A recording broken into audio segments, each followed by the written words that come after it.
Eumun Daidalin Pudabin Pubum Chumma, Kitabla Kaju and Chalawar Magamagi, Nanioin Pudur. Chuan Ijijarum Jare, a Ritoro are Lizip Igichen, Triwetoyo, and Armagerojan, Lalgo Jibalagir, Keragar, Laveredo Island Gainar. Nanin Pudur, Edan Jarro in Jarragi Paco. Relong Island Gainar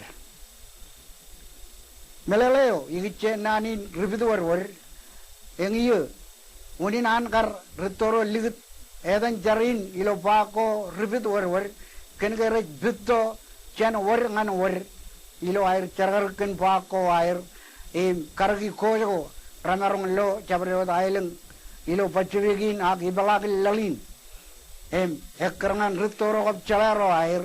Right, Bito and Warran War, Amen, Ragal Dair, Rivit War.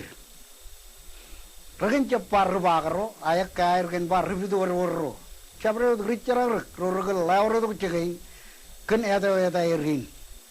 Programming, and Odankarido Kachida, Igichen what Karedan, Kain Army Rodin.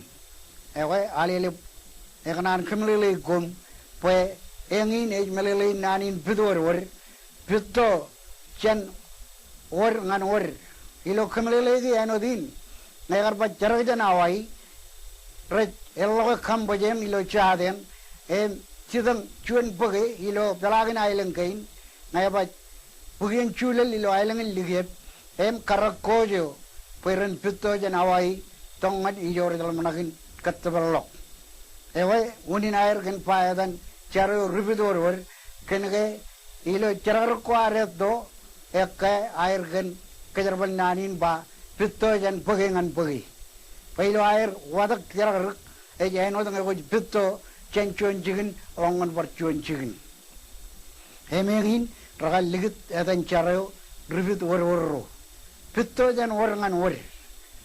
Chen Warren, Awai, Tongan Warren Majel, Wadagay Way, Chuan. Chervalin Pito. Emengin Melay Nanin Rividur.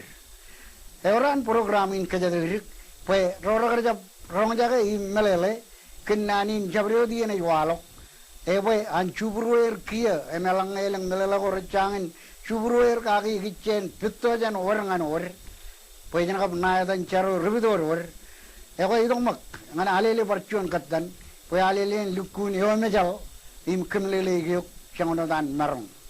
Elanga koyo korong jake im tarbuk im jablikun melele. Elbalok kan program in kedri pero ralle to kachidagin air ena chubruer elanga rakarjam melele tamelele nanin pidur pitto jan warngan war aran jorogan peligadin e rubagro kap richaragro mejejna da rigarajaro im awlep kain aran jorogan charar chen ailang an ailang iloran ko moda.